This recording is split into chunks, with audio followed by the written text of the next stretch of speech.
Hey everybody, Brittany here. Welcome back to another video. Today we are going to be playing the London system. Again, with knight f3 on move 2. I just, again, feel like it's one of the best ways to play these types of openings. It avoids any early c5s. At least it tries to. And a lot of people play this move knight c6. We also saw this last time. I'm going to develop naturally now with bishop f4. If they want to go bishop f5, I'll just go c3. And then I'll kind of make the argument that their knight's not really doing too much on c6 here. So they go e6 instead. And I'm just going to go c3.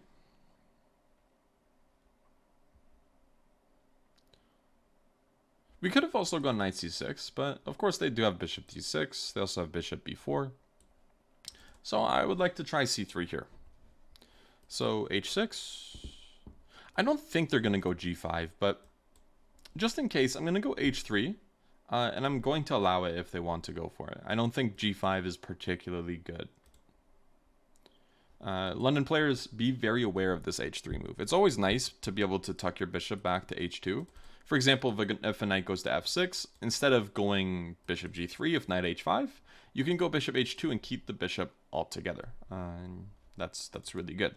The one thing you have to avoid is if you have h3 and they go bishop d6, you are kind of forced to trade.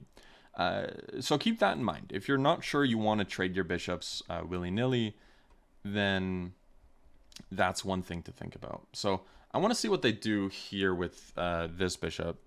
And I don't really want to... Okay, now they're really encouraging me to go queen a4.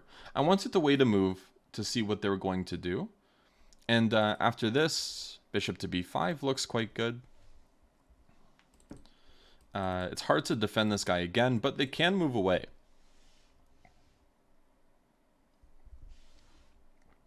And after they move away, I'm going to go knight to e5, I think.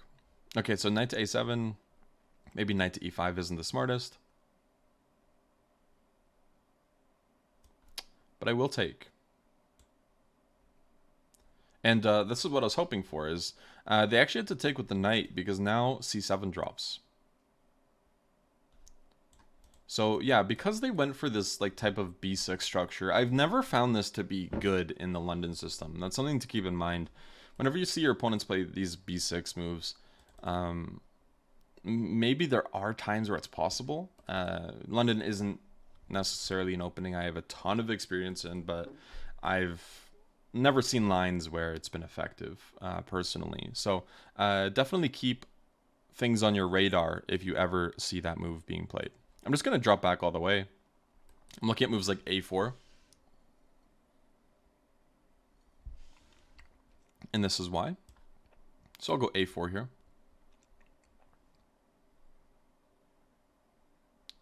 And I'll take with the knight. The whole thing is I was trying to trip them up to see if they would fall for it, moving their knight and then winning the bishop. Plus a4 is a nice move to get in. So despite it being like a trick of some sort, it's not really that big of a problem.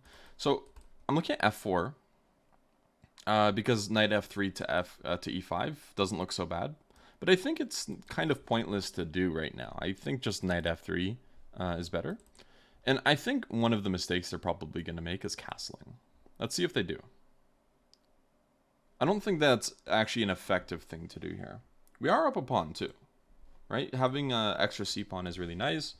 Something we should keep in mind.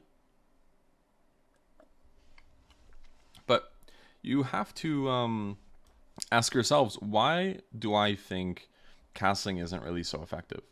And it's because, well, it's hard to imagine situations in which our king gets extremely unsafe. Is there a possibility? Absolutely. But in all honesty, I'm finding it quite difficult to see a point in which we end up in a lot of trouble playing something like king to e2, because, well, our king's in the center, and you can imagine if things start coming off the board. For example, if it's just a knight versus knight ending, which is very possible in these types of endings with just two rooks, two knights each. It's very common for some things to just exchange off, and You to just end up in a position where, well, exchanges are just kind of the norm, and then you're in an ending where one side's king's better than the other. So that's kind of what I'm hoping for here. Yeah, it's just extremely flexible. Like if they had a light squared bishop, maybe I'd change my mind, right? Bishop a6 check, or if there's queens on the board, this would be a very stupid move, right? But there's not. There's no light squared bishop. There's enough pieces on the, or there's enough pieces on the board to make this maybe a thing to consider. Maybe you can still say that casting short is a better option. To me, this king e2 makes more sense though. But there's also not enough pieces to make it out of the question. I think this is a very logical move.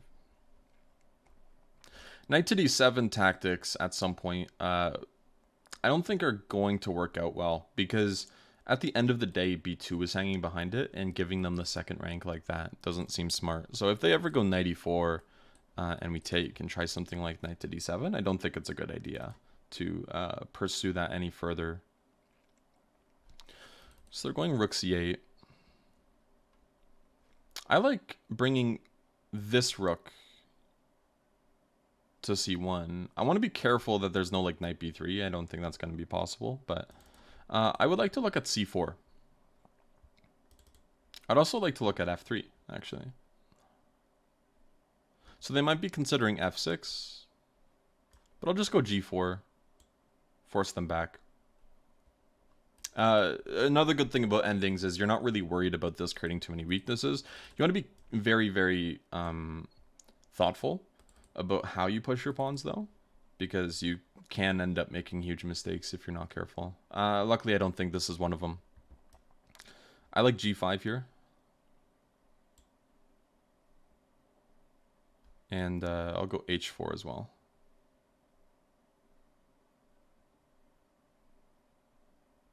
I could also try g6, but I don't think that's right. What about f4 instead? Keeping this knight out. So I want to keep the pawn on f3. If I go h4, I can imagine knight f5 being annoying, so I'm going to go f4 instead. I'd rather knight f5 not be hitting the h4 pawn. So now I want to calculate knight to d7.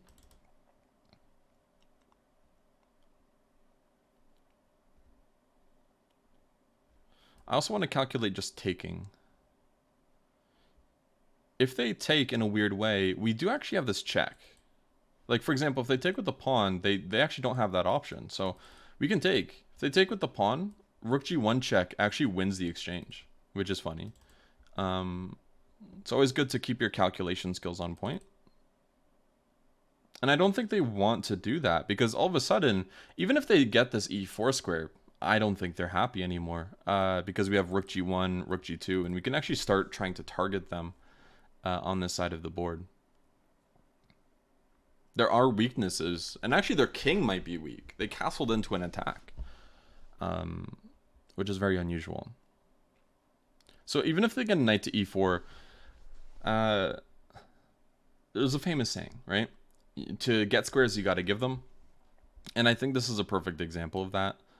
We are kind of losing some squares like e4, but it's not the end of the world, right? We do also in return have e5. So I'll just keep going in on it, adding pressure. Great.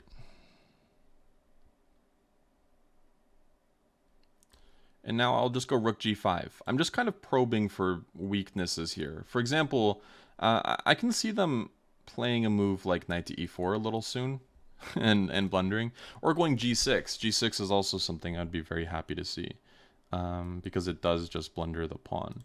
So I'm trying to keep that move in mind. There we go. See, I talked about this in a previous video about how sometimes when you aren't sure what to do, you might end up making some not really smart choices, and this is a good example of that. So I'm going to take on c4 with the e knight, and there's a good reason why. I actually want to play knight to e4, which is a tactical thing. Why is knight to e4 working here? Can you tell me? Well, the reason why is because h5 is actually going to be checkmate if we can take it. So knight to e4 tactically works, and we can force ourselves into an ending where we're just completely winning. Because if they go back, then we can just take on f6 here and trade everything on g8, and that king and pawn ending is winning. We are up a pawn currently, so that's very important to mention.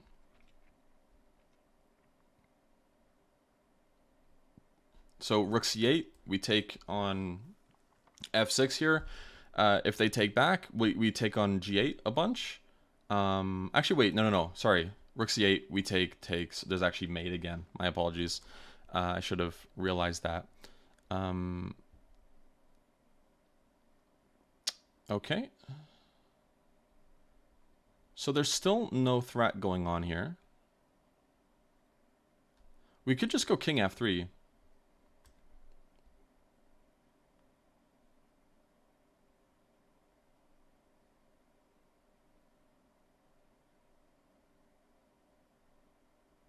I like king f3 quite a bit.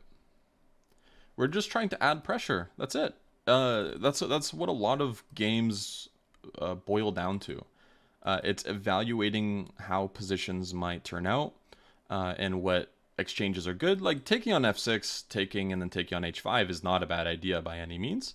But also looking at positions like this aren't so bad either. I want to go rook g6 check now, and all of a sudden now all of these exchanges are working out beautifully because I can take on f6 and they're forced into an ending, however, which they kind of have to take actually with the rook. If they take with the pawn, then that guy falls. But now we just end up in this ending where, well, this is completely winning. I'm bringing my king in and I'm playing d5, and that's more than enough. Before I was considering e4 because my king wasn't on f3, but that's what it's all about. Don't just change the position because you feel like you have to. Sometimes maintaining things is also a good idea. And here, I think that's proof of that.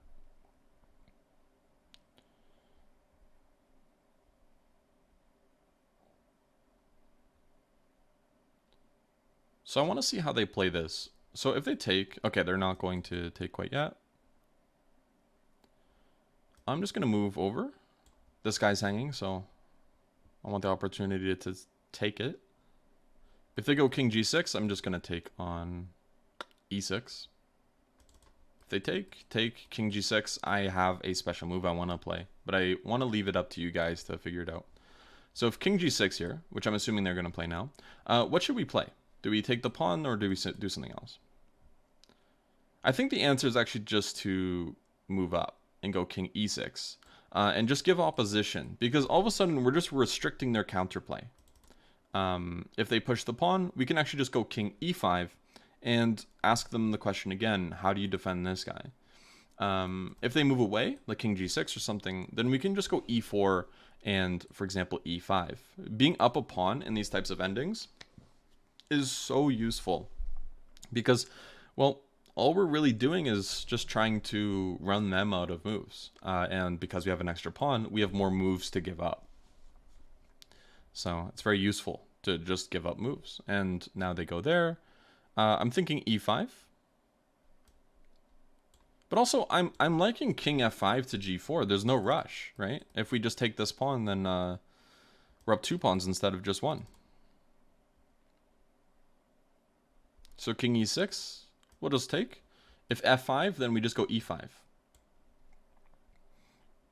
And again, we're actually going to be winning this pawn as well. It's kind of like dominoes. When one thing drops, everything else kind of falls behind it. Or after it, I guess. King e4 to defend. We could have pushed. So let's go king g6. Let's just keep winning pawns. Okay, and yeah, they end up resigning here, which I think is fair. So let's look at this one deeper, shall we? All right, analysis board. Boom. Okay. So here, yeah, I tried to go for something a little extra. Try to put some pressure on them early, but they withstanded, but they ended up losing this pawn, so they had to defend a little bit better by taking with the knight. Even though it's not really pleasant, it's kind of the right call here because now everything is sufficiently defended, and it's very important that they keep c 7 under wraps. But they did a really good job creating some counterplay and also defending against some of my threats in the meantime. Like, the only pawn I'm up is the c3 pawn, and it's not really doing anything yet, but in the long run, you can see, for example, a move like c4, opening lines where all of a sudden we're up this d pawn instead, and things end up quite well. That's why I went king e2, because one of my original ideas is to play c4 here until they went knight h5. So if they played something natural like rook e8, I was thinking of c4, and just going into this position, which I thought would also turn out quite well, because, well, we're up this d pawn, and that looks like a nice pawn to be up. Just, you know, continue with moves like rook to c1, and so on. If rook c8, I think b3 is a nice move to throw in. We're still attacking b6. So there's not really any rush. Actually, we can probably no, if we take, then rook c2 check. So yeah, I like b3 a lot, and we just played this type of position where we have all of the cards to win, and they have really difficult time holding. So knight to h5, g4, knight f6, and f3. Again, this is just a restriction type of idea. You might see a similar position in the Italian, but instead with the pawn on b3. Which is kind of funny, so not too far off of that.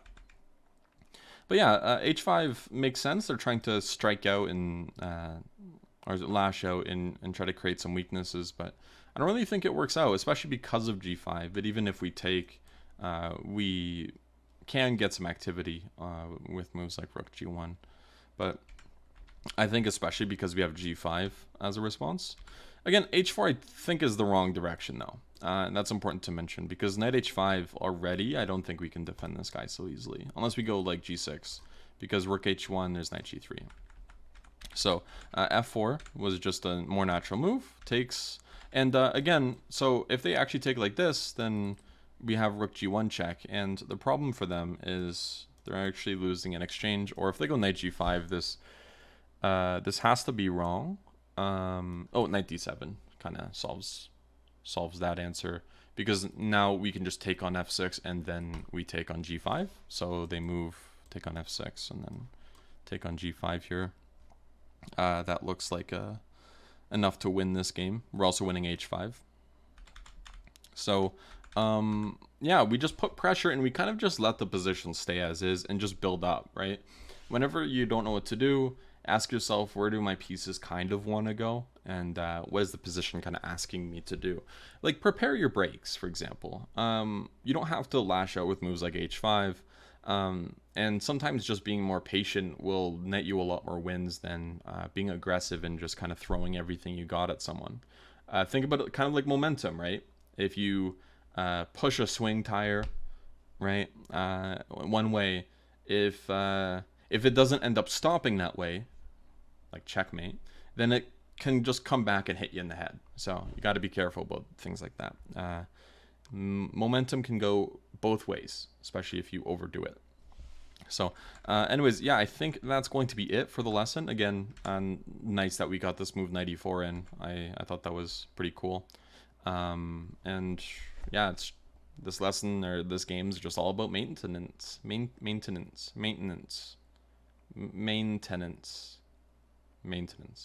It's all about maintenance. Yeah. All right. Bye, guys.